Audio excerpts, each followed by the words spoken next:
The Panini Senior Bowl presents fifth quarter. Here's Simone Eli and Gerhard Mathangani. Week 6 is here. We had a little bit of everything tonight. Finally, rain on the field with high school football. It's been a drought, but not when it comes to scoring all throughout the Gulf Coast. Everybody stepping outside of region play. The drama still underway tonight. Welcome in to fifth quarter. Simone Eli, Gerhard Mathangani joining you this evening. Gerhard, everybody out of region play, taking a breather. But listen, a lot of rivalries that we see in matchups like this week. This is one of the things I really love because you get to rekindle some rivalries, especially if you're not in the same region. That was the case in our game of the week. 7A Davidson hosting McGill-Toolen for the first time ever. Dudes at Warrior Stadium. The 60th meeting between these two. McGill-Toolen off to a great start early on. This is Blaine Beret, pop pass to Caden Thrash. Gets his way into the end zone for the early touchdown, 7-0 Yellow Jackets. Next possession. Handoff here goes to Ladarian Miller. He's been a great player for Coach Faulkner, but this one, fumble. Jeremy Arnell on the spot. However, that drive stalls. Later on, Beret, this time, Thrash right over the middle. Pass. He walks into the end zone for a touchdown. Simone, if 1 is good, 2 is great, 3 is even better. Here's the hat trick. Beret to Thrash. Get him 3 tutties in the first half. 28-0 McGill-Toolen at the time. McGill goes on to roll 42-7 the final score. All right, let's head across the bay now for 9th-ranked Daphne hosting Spanish for a huge non-region rivalry between these two neighboring communities. First quarter action, Aiden Schamberger gonna do it by himself, as he often does. Right up the middle he goes. Aiden Schamberger walks into the end zone for the touchdown. Next drive, why not? Schamberger getting loose once again. Everybody loving it as far as the Spanish Fort Toros fans go. Up the sideline this time, and you might think he is gone, but a great effort by the Daphne Trojans. I don't really love the tackle here, but he was down at the goal line, so just for the goal line that is. However, they would get into the end zone just a play later or so. That's Juju Bonner in for the touchdown. It's 14-0 Spanish Fort quickly. But Daphne would answer. One of our Zaxby's Player of the Week, St. Christian Seeger, hitting one of his targets, Zachary Buchka, fooled our photographer, Lee Atherton. Doesn't happen much. But it does not happen ever. And 14-7 at that point. Daphne mounting a comeback. Seeger again, this time to CJ Gardner. Loving that. It's tied at 14. The Toros would take the field, and once again, Bonner into the end zone. A back and forth battle between these two, but how about this? Daphne gonna pull away in the end, 42-28. Trojans looking really good. Let's head over to Bruton. UMS-Wright on the road at TR Miller. Great to see Ken Letty. Suffered a neck injury in last year's game against the Bulldogs. Great support that night, and a year later, great support once again. Coach Roddy Cottrell and company undefeated moving into this one, which is a very tall task against the 5A Bulldogs. Perry Hand gets into the end zone for a touchdown. 2-point conversion good. Bulldogs up 8-0 early on. Second quarter. Watch here this effort from the Tigers. This is McMillan going to Marquise English Jr. He breaks 6 tackles. Great effort here by TR Miller. However, unfortunately for the Tigers, that drive stalls out. Later in the second quarter, Richard Scott gets the carry into the end zone for the touchdown. 15-0 at that point. UMS-Wright goes on to win on the road, 29-6. Look out for the Bulldogs under Sam Williams. All right, let's head to South Mobile County now. Theodore hosting Fairhope. Right now, the Bobcats playing really, really well, but Pirates led by legendary coach Tim Carter, and do not ever count out the Pirates under Tim Carter. Look at this play, G. Robert Garner connects with Fisher Southall, and Fisher Southall lays it all out. What a catch. We're probably going to see that one here in just a couple minutes again. 7-0 Fairhope on the road. Well, Theodore has an unbelievable ground game. They're going to give it to his guy, Kendrick Abel. Shakes off a couple tackles, a massive run up the sideline he goes, eventually going to be brought down, but going to set up the Bobcats in great field position. They hand it off to this guy, or direct snap rather, to JJ Bush. In for the touchdown is 7-7. So Theodore, you think maybe starting to get some momentum in this game, but not the case. Let's take it to the second now. The chemistry between Garner and Southall would remain. Another massive catch between those two. And Fairhope goes on the road to beat Theodore 31-7. What a win for the Pirates. Huge one there for Coach Carter. Next up, Citronelle hosting Alma. Bryant And Citronelle on the move early. This is Wyatt Nelson pass to Kobe Weaver. He's into the end zone for the early touchdown. The extra point is good. Wildcats grab the early 7-0 lead. However, Alma Bryant on the move. Bakai V, as we lovingly call him. He goes deep to Braxton Edwards, and watch this grab here in the secondary. Great catch, and that would lead to another big play here on the ground. This is Jaden James on the handoff. The Hurricanes will get a field goal out of this, so it's now 7-3. But the Bryant special teams comes up big. Coach Barr says he is a great defensive coach, but hats off today for the special teams. You got 2 field goals and this huge play. That's Travis Williamson, special teams coordinator. I love it. I love it. 18-13. Bryant goes on the road and gets the win at Citronelle. Give him his credit. All right, good win for the Canes. All right, let's head over to Williamson High School, G, and what a game this one turned out to be. Number 3 ranked Lions taking on Murphy. We're going to open things up with Alvin Dinkins airing it out. A beautiful pitch and catch. Keith Donald on the receiving, and it's 7-0 at that point. Williamson band loving the fast start, and it wouldn't end there. Lions inside the 5. Todrick Withers shakes it off. Tackle 14-0 at that point. This game, to say it was one-sided would be a massive understatement. Let's take a look at the final score. Your eyes are not deceiving you on this one. 100-0, Gerhard. I'm not too sure about that one. Williamson beats Murphy, and man, that is certainly something that they will be discussed over the next couple of days. Probably nationwide there. No doubt. Probably nationwide there. Big win for the Lions. Let's head over to Robertsdale. Golden Bears hosting Orange Beach on homecoming. Mako's on the move here. Quarterback Tucker Wade hits Chris Taylor. He splits the safeties. He's off to the end zone for the first touchdown of the game. Coach Wade Walter and company up 7-0 early. However, Robertsdale on the move after an Orange Beach fumble. This is Jacob Jones to Cohen Turner. And he slides into the end zone for the touchdown. Great play there. We're all knotted up at 7. Later on, second quarter here, it is Mako's on their own 2-yard line. Orange Beach senior Blake Brudick into the end zone for a touchdown. Long run here. And Robertsdale goes on to win a competitive game, 22-18. All right, let's go to St. Paul's now, where the Saints welcoming in Faith Academy, and Jason Taylor in the house, the former Miami Dolphins great, 7-time on the All-Sack list in the NFL. If you're wondering who he is, checking out in this game, it's this guy right here. But for the other side of the ball, there's Tank Jones into the end zone for St. Paul's for the early touchdown. He's currently an Oregon commit. Going to see if they can flip him to the Miami Hurricanes. How about Faith Academy come back with some offense now? The pitch and catch, Eli Quinley hits Kobe Hunt on the touchdown, but eventually the Saints going to do more than enough to get the victory over their old rival. 51-7, the final, the Saints over the Rams. Nice win there. Cottage Hill broke into the top 10 in the Class 3A polls this past week. Tonight hosting Choctaw County. Shadarius Tudor, we've called his name a few times here and there on this show. 66-yard bomb to Caleb Metzner. The South Alabama commit puts Cottage Hill on the board first, an early 7-0 lead. And of course, you got to make some gains. Do some push-ups after that. Later on, it's the special teams coming up big. It's like he is Thomas on a nice punt return. That would lead to a Shadarius Tudor big play. And it's Shamar Tootle, I should say. Shamar Tootle and Shadarius Tootle. Those are the 2 stars. Mr. Tootle, we love you for bringing up great sons. Lots of big plays here on the fourth. They're all over the field. 44-0 Warriors. Shamar Tootle, the young gun with a great gun, no Gotta question, that quarterback. All right, guys, we're just getting started here on fifth quarter. We will have plenty more come up after the break. Highlights and scores in 2.5 minutes. Stay with us.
Now, Fan Cam, brought to you by Greer's.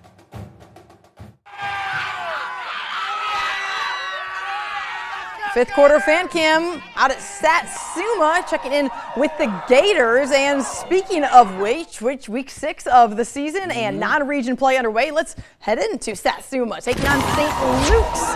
Wildcats going to have the ball first in the highlights here. A direct snap to Cameron Roberts, who will race his way to the pylon for the touchdown. It's 7-0 Wildcats at the moment, but the Gators going to eventually start powering back. Up St. Luke's once again, this time Cameron Roberts.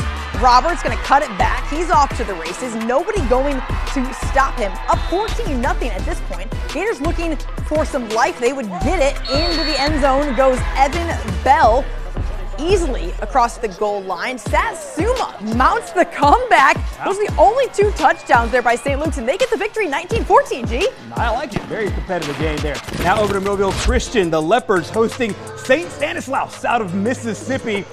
Opening up here with Landon Stewart rolling to his left, finds Xavier Harris. He speeds his way into the end zone for the early touchdown. Mobile Christian cheerleaders really loving the fast start there by their guys. Back at it again with Stewart. He finds Douglas Jones Jr. on the wide receiver screen, and Jones, who finds the end zone after nearly falling down, goes untouched into pay dirt for the touchdown. Israel Bernard now quarterback for the Leopards. He finds Aiden Gaston. He can run for days. Millville Christian sprints away from the Rockachaws. That's their nickname. Best mascot in football. Leopards win 52-0. And now, Play of the Week, brought to you by 22nd State Bank. And we have our plays of the week. We get to choose the 3 nominees. You get to pick the winner online. We'll go start play number 1 from Fairhope. An incredible pitch and catch here. A great grab by Robert Gardner for a pitcher southpaw. Huge play there and a big win for Fairhope. Over to our game of the week. McGill-Tulin's Blaine Beret hits Caden Thrash a 45-yard touchdown, his 3rd score of the night, and a big McGill-Tulin win. And for Mobile Christian, you just saw it earlier as Aiden Gaston would speed his way into the end zone for the touchdown. Those are the 3 nominees that you can pick from at WKRG.com. Cast your vote for the play of the week. Poll opens right after our show. We will announce the winner on Monday night, right after the 5th quarter. Scores, highlights, so much more coming your way next.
Man, time flies when you're having fun. Let's take a look at a few other scores here from week 6. A couple Thursday night games as MGM gets the big dub over Baldwin County 45-0. Another Thursday night game as Washington County would fall to Leroy 44-14. Big win for the Bears. Yeah, and tonight Florala knocking off Bay Shore 33-0, and Clark County getting a nice win over Millry 26-7, the final score there. All right, good stuff and a fun week 6 high school football season. Going to be an even better week 5 of the college football season over this weekend. We've got so much to look forward to. It is a great weekend to just sit in front of your TV and watch ball. Cannot wait. Everybody have a great weekend, and we will see you next Friday on Fifth Quarter. For Gerhard, I'm Simone Eli. We'll see you next week.